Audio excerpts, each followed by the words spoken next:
Eggs is a podcast about all things creative, regardless of what that means to you. From the creativity involved in launching a business, building a brand, crafting an entertainment career, or whatever, we talk about the process of growing your egg from start to finish. Today's show is brought to you by Goodside Skateboards. Go to www.goodsideskateboards.com for great deals on decks and awesome t-shirts and pretty much anything you can think of. Well, not quite. Anyways, enter Egg Show, that's EGGSSHOW, when you check out. And get 20% off? Yeah, I think it's 20%. Anyways, Egg Show when you check out to get 20% off at goodsideskateboards.com. Also, don't forget to check out our friends at Deli Fresh Threads. They're a Florida-based clothing company. They specialize in t-shirts and other apparel. And they celebrate what they call the king of meals, the sandwich.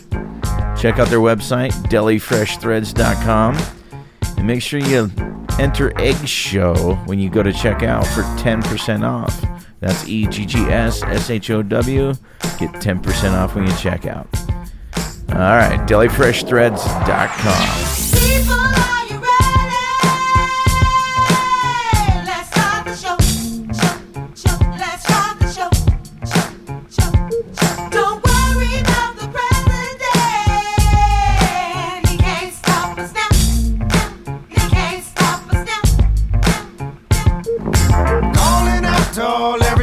We gon' make it all happen right here, right now. Calling out to all area crew. We gon' make it all happen right here, right now. Calling out to all area crew. We gon' make it all happen right here, right now. Calling out to all area crew. We gon' make it all happen right here, right now. Hey everybody, welcome to the show. On this week's edition of Eggs, we've got recording artist and maybe my new favorite singer, Desi Valentine. If you're a fan of the TV series Suits, you may be familiar with his track, Fate Don't Know You.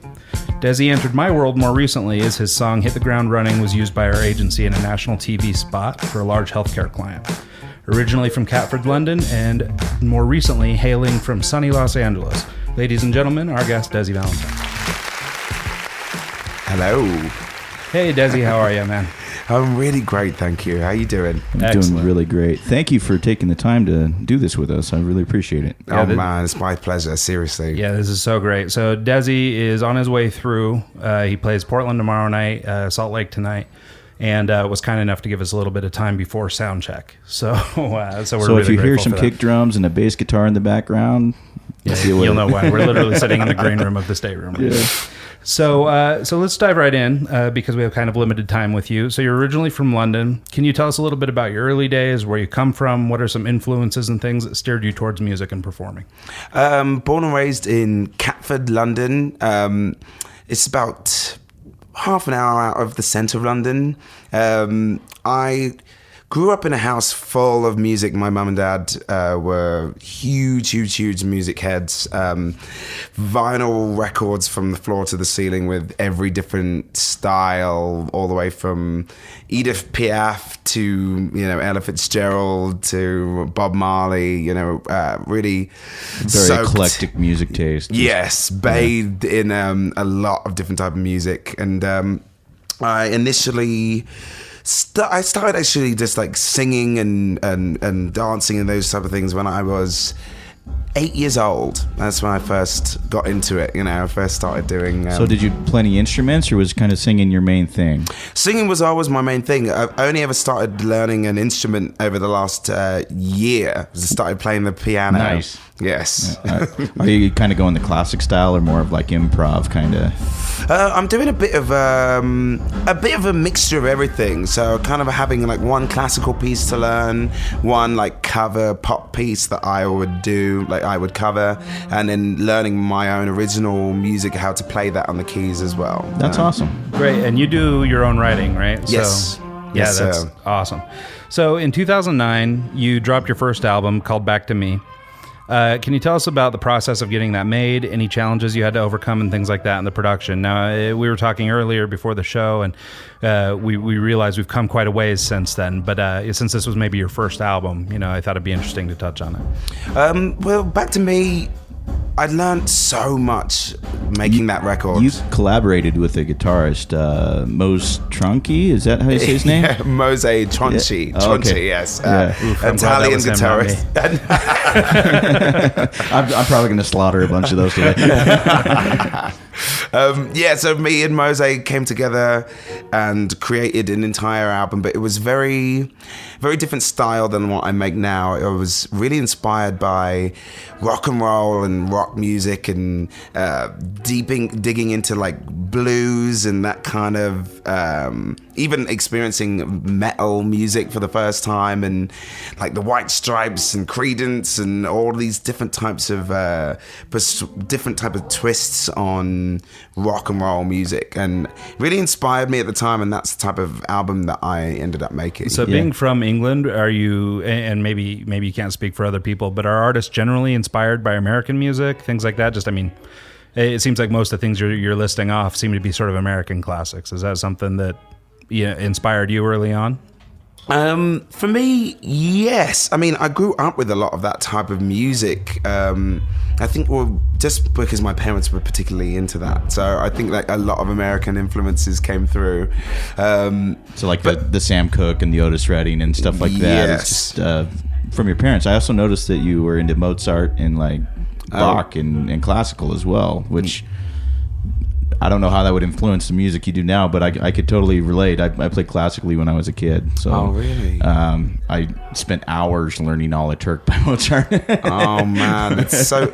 The pieces are beautiful. I learned a lot from just being soaked in classical music, and I think it genuinely makes your brain function better, like in general, and like the intricacies that go into classical music. I mean, you can't help but grow as a human being, I think. Yeah. But yeah, my mum particularly was very much into classical music as well, so we would play the vinyls of the classic records as well. Well, and so that's sort of your background, right? Because from a young age, you trained as a musician at the Italia Conti School of Performing Arts, which I suppose is a classical school, right? Or it's actually more of a musical theatre kind of style of training. So they really train you very much in singing, dancing, acting. They do music theory, and they kind of ground you in that, so you have a strong music knowledge in general, but it's geared and shaped to be more of to go onto the West End and Broadway shows rather than that. So for those who don't know, because I didn't know before today, West End is essentially London's version of Broadway. Yes, right? Yes, sir. Well, and so speaking to that, so as you came out of the Performing Arts School, you moved into theater, performing in the original West End production of Mel Brooks' The Producers, and also you played the lead role in Fame. Can you Tyrone Jackson.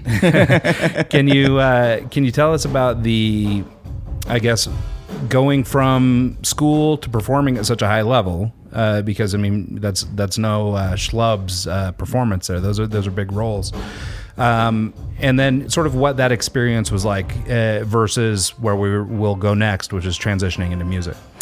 Well, it's highly competitive, that world. You know, you really have to be, you're only as good as the audition that you do, you know, so that all of the training that you go through is basically preparing you to be able, at a moment's notice, be able to perform these really challenging songs and be able to pick up dance routines and do both of those things at the same time and embody acting skills and bring these stories to life. You know, producers in particular we got to work with Mel Brooks himself, because it was the original cast of it. Oh wow!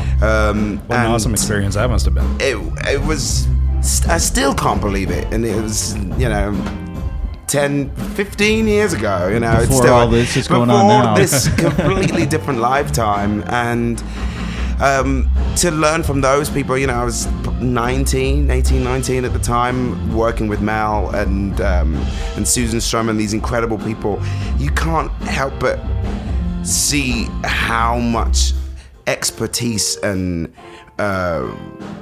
knowledge they bring to the table. Knowledge, and it's really incredible. Well, and at such a young age, that had to be incredibly influential. Yes. Even though your sort of next step in your career path was transitioning into a music career versus a theater career, I have to imagine the experiences you took from that will last throughout your career. Yeah, I bet it still has an effect on your show today, just your live show. Yeah. Big time. I mean, that's really where I learned to truly be comfortable on stage and to be able to connect to an audience in that respect. But it's just a very different thing when it's your own story and your own songs that you've written rather than bringing somebody else's story to life, you know? Yeah, that's got to be completely different. It's a very, very different thing, but I learned so much.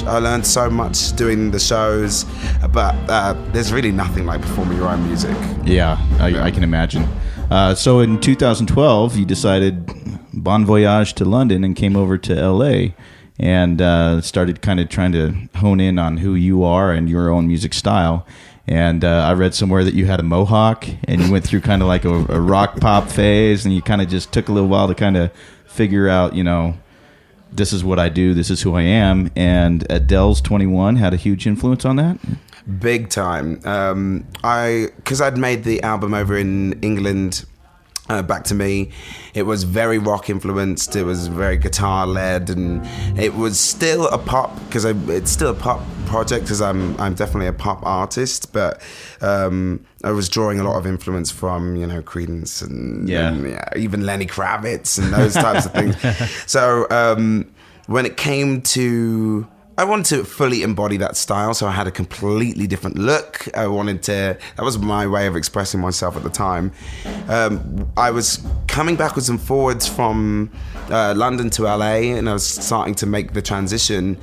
And it was just at that moment that they dropped the 21 album by Adele. That was in 2011, I think. 2011. Yep. And I listened to it, and I was so completely moved that it's such that an kind of changed the face of music at the time. Nothing else like that was out. It was just its own beautiful, raw, and like encapsulating like what it was like to put, like, literally pour your heart out onto a record and let it just be vulnerable for everybody to see it. It really moved me, and I was like, I can make music like this. I think that this is the next step for me. It just organically, I was searching at that moment anyway. I felt a little bit lost musically as to what was going to be the next thing for me. Because, and it just fit into place, and it kind of penny dropped on many levels, because people had said that to me over the time that I was making like the rock music and doing that kind of thing. People were like, what you should do? You should do like a Amy Winehouse-y kind of thing. You should do like a throwback thing or whatever. But me being a stubborn bastard that I am, I'm good. I'm like, yeah, that's cool. That sounds like a great idea. You grab me a baked potato, I'll meet you there. But ultimately, it was right, because that's what my voice belongs to, yeah, you do have a very unique voice. I haven't heard anything similar to it ever. Well, thank you, sir. I appreciate that. I really do like it. Yeah, so now this is a little bit more of a philosophical question. That's a tough one. Big word, John. However, okay. and maybe you don't have a good answer for it, so feel free to just give me the middle finger and say move on. But so one thing that I think could be valuable advice from someone like you who was making this music in a way that you thought, and through inspiration of Adele's album and just other things happening in life at that time, you sort of were able to find your groove and fall into it. I think a lot of people have a hard time and struggle trying to find their identity and figure out who they are. They're busy trying to people please or whatever it is. And I wondered if you had any advice or anything that helped you along the way in sort of discovering who you are, because I mean, and anyone who listens to the music, it's DesiValentineMusic.com. Anybody that listens to the music will feel like this is right. I mean, I don't know how better to say it other than just a feeling, you know what I mean? But when you hear the music you're producing now, like this is the music Desi should be making. And I wondered if you had, you know, like, I guess what gave you the confidence to just sort of find your way and then go? And I know that's like kind of a big question, so if you don't have a great answer, it's okay. But you have to trust your gut. You have to listen to it, because otherwise, you know, everybody's got an opinion as to what you should do or what, and everybody's dealing with their own thing. You've got to listen to your own instincts. You've got to listen to your own heart and go with it, because even things along the way that felt like everything was kind of falling apart, everything had its place, and everything was a part of the story that it needed to be, and the lessons that you need to learn along the way. But I'm just glad that I stuck to my guns and did what felt right to me at the time, because it ultimately led me here to the right place. Yeah. So well, and I sort of agree with that. I've always sort of said that it took every day up to today to get to where I am now. Meaning, you know, I've basically made right choices, wrong choices, whatever, but it took all that to get to where you are. And so I think that's, you know, good advice. Just stick with the gut. So have you always been kind of like poetic or writing lyrics and stuff like that? That to me seems like something that I would have a really hard time sitting down and like, okay, I have an idea what I want to write, but how do you get the words on the paper? That's a whole nother thing. The writing side of things for me, when I'm growing up, I used to love writing creative stories, like huge imagination, and I wasn't particularly great at the grammar and punctuation and all that stuff because I'm dyslexic. So that bit was the really difficult thing to overcome. Does that have any kind of like effect on your performance? Do you ever kind of throw words around and not realize you did it, or? No, honestly, I've got a pretty strong handle on it now, but growing up it was tough, you know, because I knew I'd basically write sentences that were like, you know, 30 words long with no, you know, punctuation or grammar into it. But what I always naturally had was the ability to weave words and tell stories. I used to like read the dictionary because I was fascinated by words. I still am. I've always had a love affair with words since I was a little kid. So that kind of, when it came time to start writing music, that bit was, if anything, it was learning when not to write. Yeah. You know, when to actually just shut up and say 2 words instead of writing 20. Yeah. You know, and that was one thing that I really learned along the way. 2 words can be infinitely more powerful if they're the right ones. If they're used correctly versus trying to explain them with a million words. So yeah, that I still love it now. I have old school lyric books, so I'd never use a computer to write my songs. I've got three different volumes now. That's I'm awesome. on the 3rd one, and just to write these stories by hand and it means a lot to me. Yeah. Oh yeah, I can imagine. So it seems like as you found your groove, you started producing the kind of music that, in my mind, you were sort of meant to do. It seems like everything sort of started to culminate or started to work out in 2016. It seems like that was maybe sort of a pivotal year for you. You toured with Andra Day. Yes. You had a couple hot songs. You had Forever Mine. You had Rise Up, getting more than 17 million plays on YouTube. No, that was her song. No? Oh, that's her song. That was her song. Yeah. Sorry, I didn't write the notes. I kind of put it together. But anyway, on road with her, she had taken one of her breaks and stopped to see if there was anything she could do to help you out. And that seemed like sort of an influential moment or an important moment in your career. Can you talk about that or tell the story around that? Definitely. Andra is possibly one of the most inspirational people I've ever met. Not only on stage as a songwriter, I loved her record, Cheers to the Fall. Really huge. I mean, honestly, I couldn't stop listening to it for 3 months back to back. And when it came time to actually really work with this amazing artist, I was poised and ready to just learn as much as I could from her. What's this? So you also, in 2016, you also had the opportunity to play at O2 Arena with Elton John. That wasn't 2016. That that was quite a long time before. So it was, you did that before? Yes, sir. Okay. Yes. I was going to say, if you like were to pick and choose between the two, like which was your favorite? I guess you can't really do that. They're both two different experiences, So completely different. Yeah. How was like rehearsals with Elton John? I mean, was that just you show up, here's your lines, sing along, and try and harmonize, or was it kind of an actual? That's what it is. Because I mean, when you come into a backing singer gig like that, that's really what it is. Like I wasn't going on a tour with him. It was a huge concert at the O2 for New Year's Eve 2007.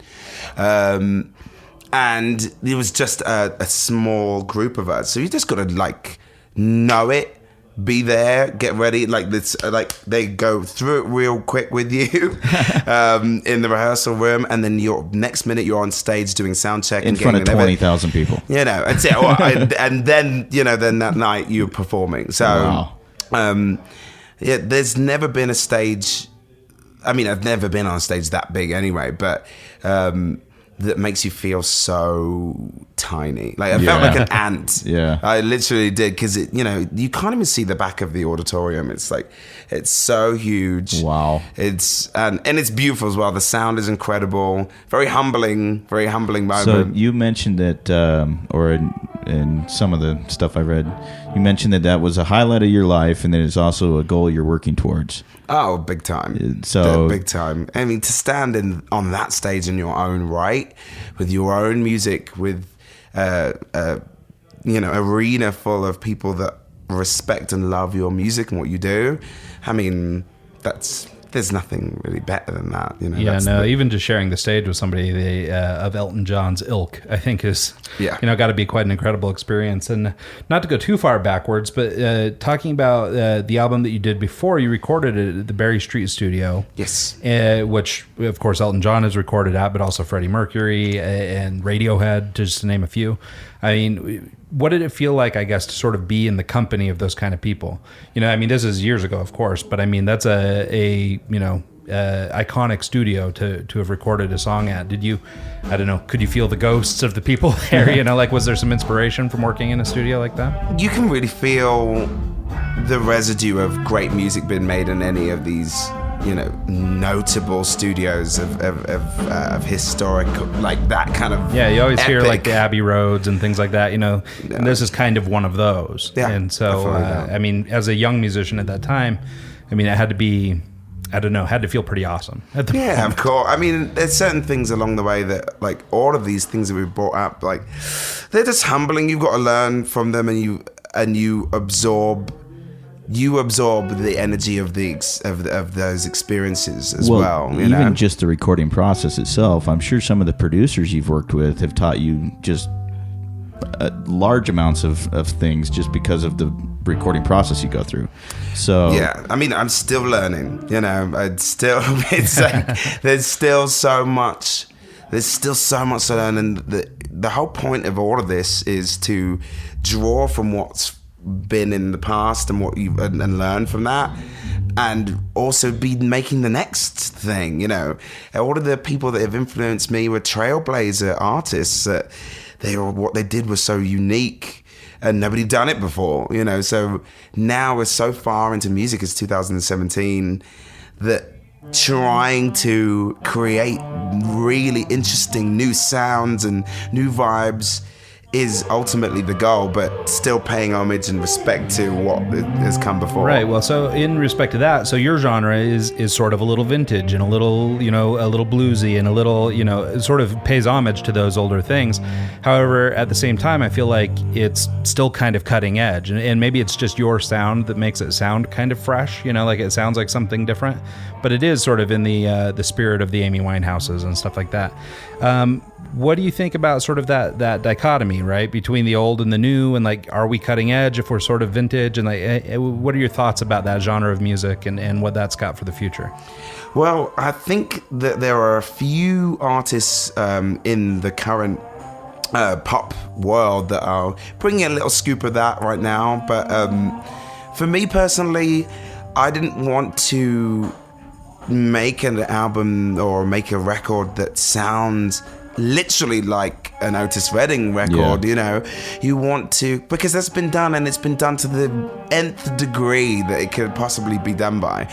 We're trying to be innovative now and have fresh things to talk about, and I'm drawing from my life right now, the things that I'm dealing with as a young man in 2017. So it's not gonna, I want it to feel fresh. I want it to feel that, you know. On that note, I actually want to compliment you on a song I heard today, and it actually really got me going, and that's Love Is Love.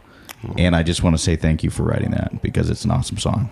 Oh, thank you so so the backstory much. on Love Is Love is that it was sort of a response to the Charlottesville riots, and but it was sort of written in such a way that it's not about the politics of the situation. It's more about just finding your humanity. Do you mind talking about that song a little bit and sort of what inspired you to move on it? Of course, absolutely.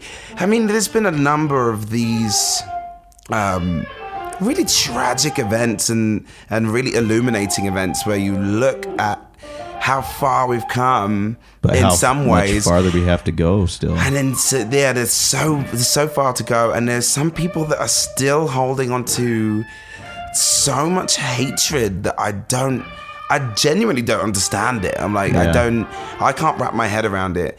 But to see like neo-Nazis walking the streets in 2017, marching with torches, I was like, this is going on? Come on now. Yeah. Like, and me and the other writer and producer, Rune Westberg, we came together and we was talking about it, and we were like, we've actually got to do something, you know, and the most powerful weapon that we have is we are writers, you know, as songwriters, and we have the ability to put things out there in the world that people can sit and listen to, because something's got to get through to these people that have a very skewed vision as to what good or bad is. And like, ultimately, I'm like, we're all human beings, and why can't you just live and let live? I don't understand why you have to bang down somebody's door with a flaming torch to be. I'm like, come on. Like, so that's what Love is about, and we wanted to explore the story of how people get to that mindset, and how, because you're born to, you love people naturally, but hate is the thing that's taught. It's taught, yeah. You know, and we wanted to put that into words and tell the story as to how somebody can really, how somebody would really get to that mindset. How do they get that? How this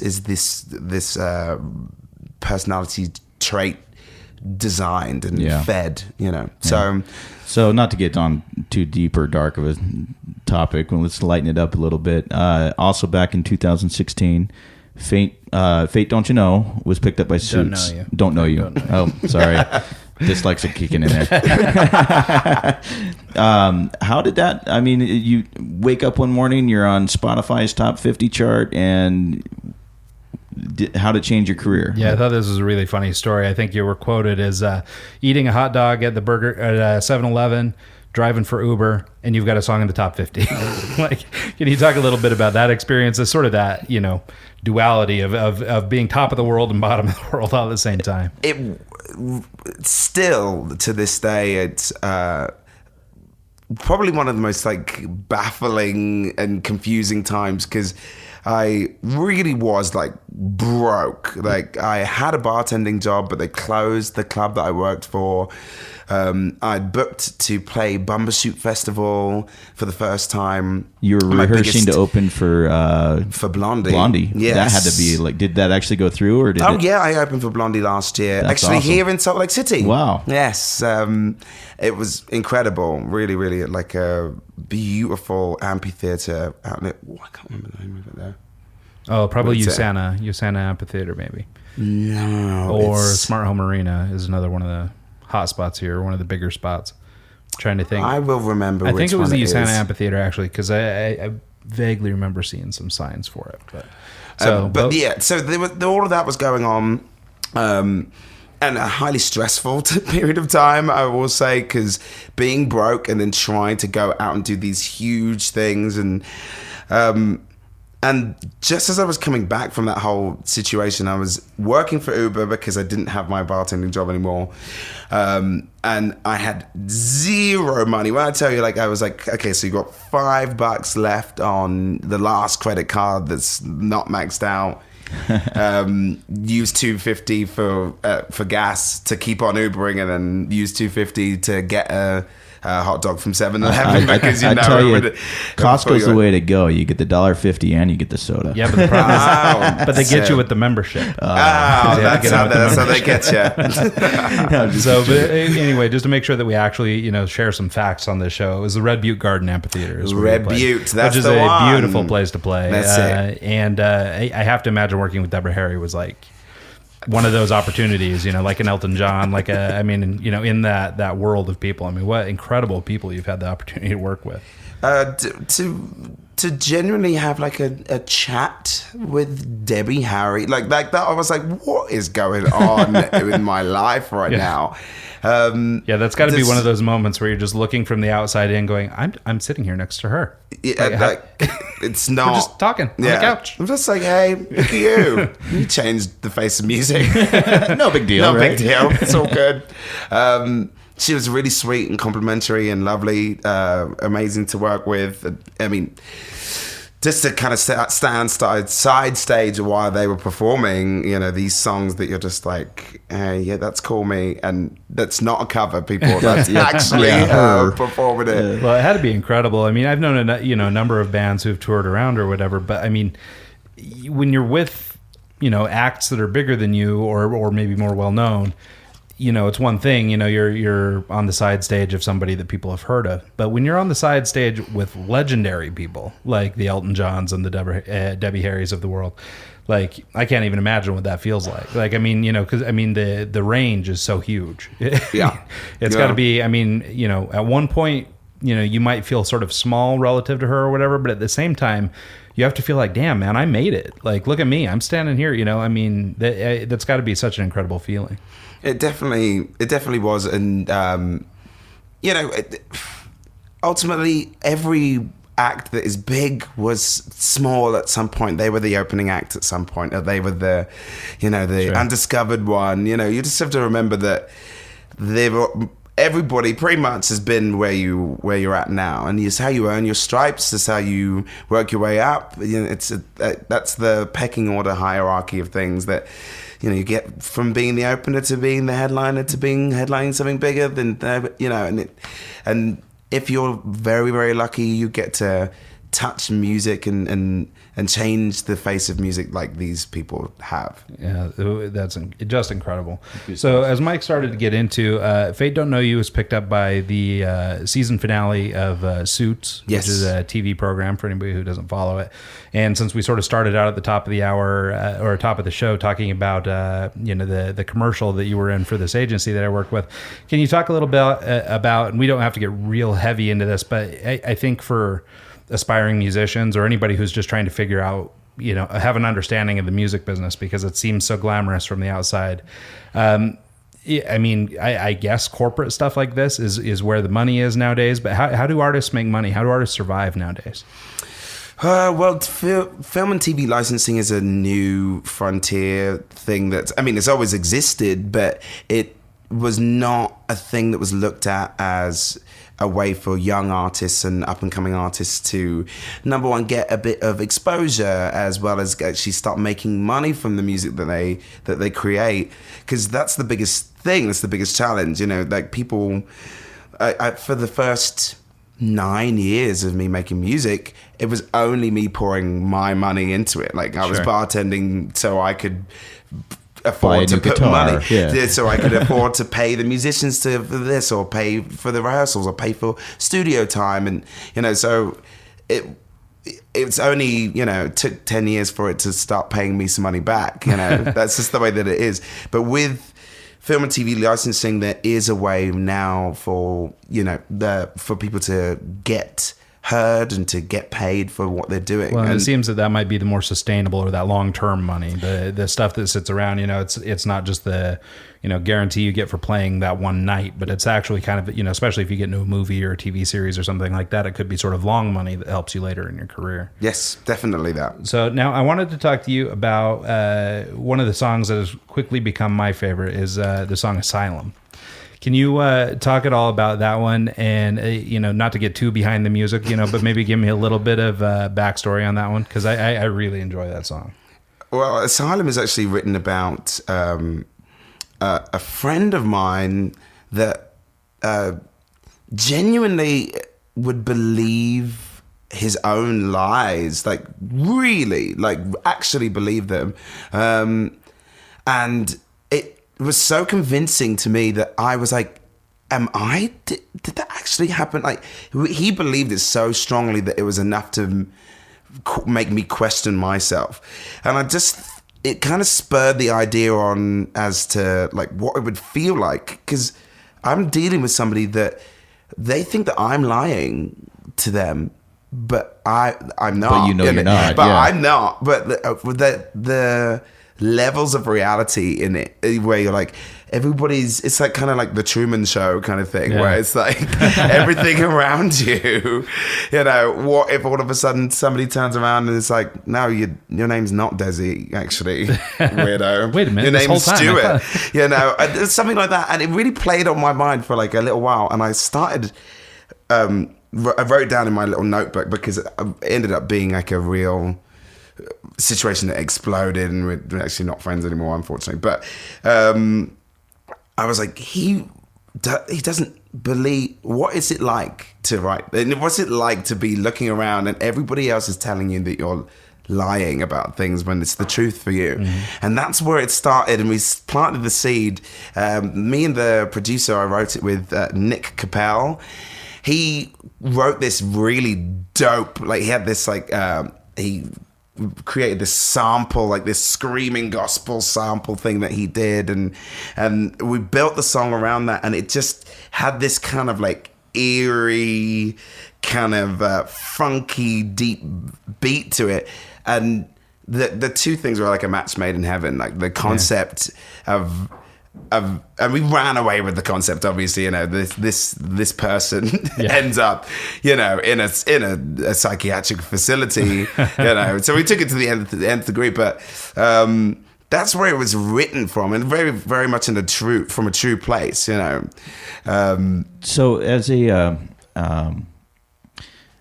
a more of a vocalist, a singer, and not necessarily a musician growing up, can you describe your writing process? Do you work a lot with the producers to kind of come up with, they kind of listen to your lyrics and think, hey, let's try this riff, and kind of go from there, and then just kind of it comes together? Or is it harder that way because you have to work with another person to get the music out?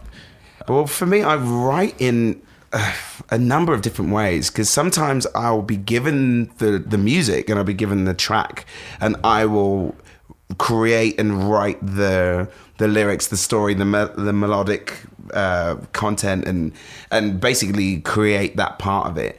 But most of the time I'll work closely with a producer, because it would be like a producer-songwriter hybrid. Is this over like drinks at a bar, or is this in the studio? No, in the studio. In the studio. Drinks in the studio. Yeah, yes. There we go. So most of the time I'll come with a concept of a story that I want to tell. So I'll basically be able to explain that to them. I'm sufficient on the keys now, so I can at least gather ideas and start building melodies that way. I'm sure you took a lot of music theory in classes and stuff like that. Yes. So chord progressions and all that.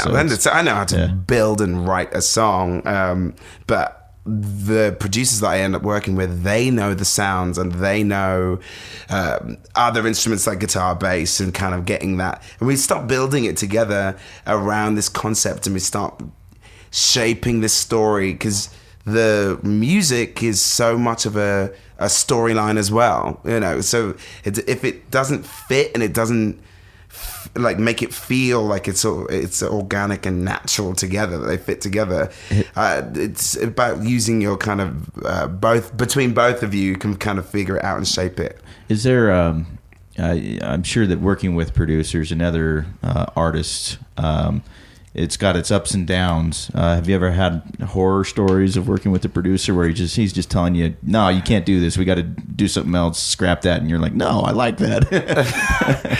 I've been really lucky. I've had like 1 or 2 sessions that for whatever reason it just didn't quite gel and work, but I've been writing songs for so long now that it's like you can find some way around it. Like if there's something in the room that is stuck, we can find a way around it. It just means the difference between it being like a good song, a great song, or like a dope song that you're like, whoa, I can't believe you wrote that. You know, and the best bit of my job as a writer is when you're on your way to work, the song doesn't exist. And by the time you're driving home, you can listen to it exists. You know, it's a new and amazing thing that you're like, hey, this didn't exist when I was eating breakfast this morning, but now it does, and it's great. Yeah, that's awesome. So speaking of songs, you've got a new single out, "My Worst Enemy." Yes, sir. I guess we've got a forthcoming album at some point. Can you talk a little bit about the new single, sort of the story behind it, where we're going from here in terms of music? Do we have an album coming? I think I read maybe first of next year sometime. So it's actually going to be an EP first. So we're not going to do a full record straight away. So the plan now that My Worst Enemy is out and about, number one, I love My Worst Enemy. It's probably one of my favorite songs I've ever written. Yeah, it's incredible. I feel like I was vulnerable in a very vulnerable place when I wrote it, and it was just like it's quite funny because you can see how much of your own ego just gets in the way of like kind of your dignity and sense of self. You know, you get to a certain point in life where you're like, okay, I know who I am, like my feet are on the ground, like I know my strengths, weaknesses, my ups and my downs. But when you have like a crush on somebody and you're in something and you're romantically entangled, all of that seems to just go out the window and you're like, what happened to the man I was? And that's very much what My Worst Enemy is about, because it's like that feeling, you know, of being stripped away of like who you know yourself to be it's kind of crippling a little bit, you know. It makes you feel like you're like, hey, I thought I learned some things along the way, and somehow all it takes is this one person that's an object of your affection, and you've forgotten it all. Well, and I think that's a sentiment people can relate to, right? I think everybody has had maybe one of those my own worst enemy sort of moments. Yeah, it takes a moment of introspective looking to find it oftentimes. But I think, everybody can relate to that experience. Yeah, I'm gonna have to analyze the lyrics now and try and pull it out. So cool. All right. So you said EP first of the year. EP, yes, that'll be it. It'll probably be about 5 tracks, but I've been writing solidly for the last 3 years now, and so I have piles and albums worth of material.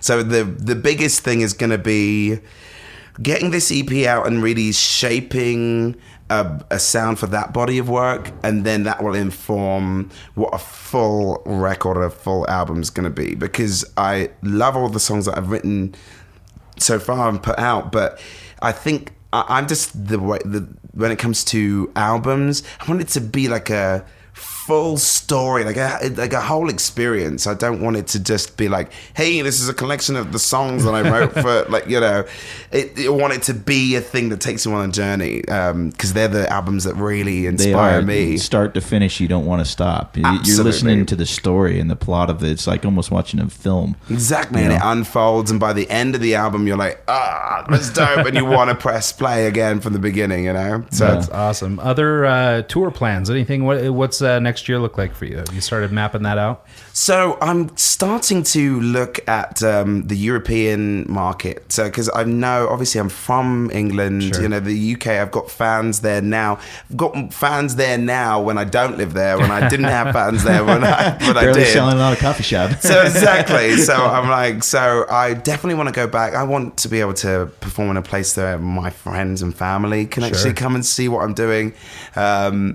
And obviously Europe is an amazing market. So because of Fate Don't Know You, that song went all over the world and it went to the tops of the charts of a number of these European countries. Yeah, of course. So, I mean, Suits was pretty highly rated and spread around, and you know, now it lives forever on the internet. So I mean, in theory, people will be able to listen to it like crazy, and hopefully discover the rest of your music from that. definitely has been the case. So it's now I'm getting messages from fans all over the Europe being like, when are you coming? When are you coming? When are you coming? When are you coming? How has that changed your outlook on your music and your, you know, what you're working for? The fact that now you have hundreds and thousands of people who know you, and it's got to be different. It's got to have changed something. Can you speak on that a little bit? Well, it just feels like your voice matters now. You know, now you have people that are taking time out of their day to listen to what you have written and what you have to say, and it's escapism for most of the time for a lot of people. I know that music is that for me. So it's just. It's cool and humbling, but do you honestly feel kind of like claustrophobic? Kind of like you kind of got to get away and do your own thing because it's kind of too much? I just kind of ignore it most of the time, just because I think that's the only way to just keep a level head, sane, and just be normal. You know, that's it. Because the bigger that you get, the more you're gaining fans, you're gaining people that really care about it. But you can't become skewed because of it. You can't start believing that your word is gospel. It's like, no, you've still got to keep your feet on the ground and just stay true to who you are as a person. And I think that the only way to do that is to not let the enormity of it, like, you know, warp your mind. So you mentioned earlier that My Worst Enemy is one of your favorite tracks. Yes, sir. If you were to pick your favorite track through your whole catalog, do you have one that stands out more than others? On the spot, come on. I'd have to say it's Fate Don't Know You. Yeah, it really did. That song changed my life, and I still can't believe that we wrote that. Like, I still can't believe it. You know, I listened to it and I'm like, no, you didn't write that. But yeah, you did. Well, it's always cool when you analyze a career and you can see like a distinct pivot point for yourself. So you can say that song, I mean, it may have been important to you in your experience, but that song's important to a lot of people. And so, I mean, not only was it pivotal in your career, but because of the exposure it got, it was really able to sort of introduce people and really change the landscape for you. Yes. So that's got to be an exciting moment. So one last thing I want to ask you. We've got about 3 minutes till sound check, so we better let you out of here. I always like to hear, and I don't know if you've got any of these, but I always like to hear if you've got any fun, like, life on the road stories. Like, have you encountered anything crazy yet? Have you had any good experiences, horror stories? Anything you'd like to talk about just sort of life on the road? So life on the road, honestly, is pretty... One thing is trying to eat well is the hardest thing in the world. Like, I've literally taken to eating bags of spinach by hand, like that's all you can get. Literally, because I was like, I've got to get it in me somehow. You know, I live in LA where, you know, everybody has kale salads for breakfast, lunch, and dinner, and now, you know, I'm having gravy on top of cheese, and, you know, whatever truck stop food you can find. Exactly. And it's like, so that in itself, and just washing the whole thing down with a bottle of apple cider vinegar, I'm like, okay, it's great. Well.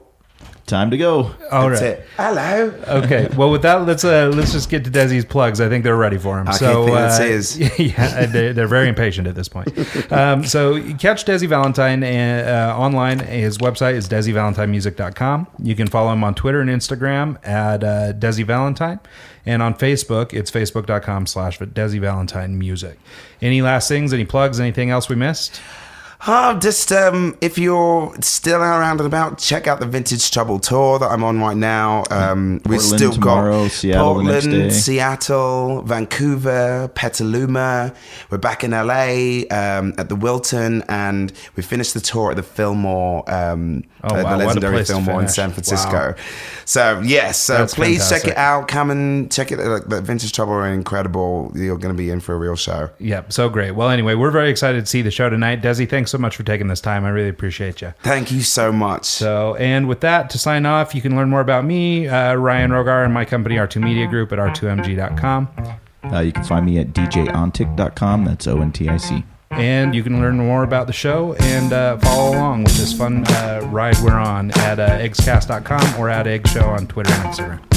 With that, Desi, thanks so much, man. Thank you guys so much. Everybody have a great week. Calling out to all area group, we gon' make it all happen right here, right now. Calling out to all area group, we gon' make it all happen right here, right now. I said calling out to all area group, we gon' make it all happen right here, right now.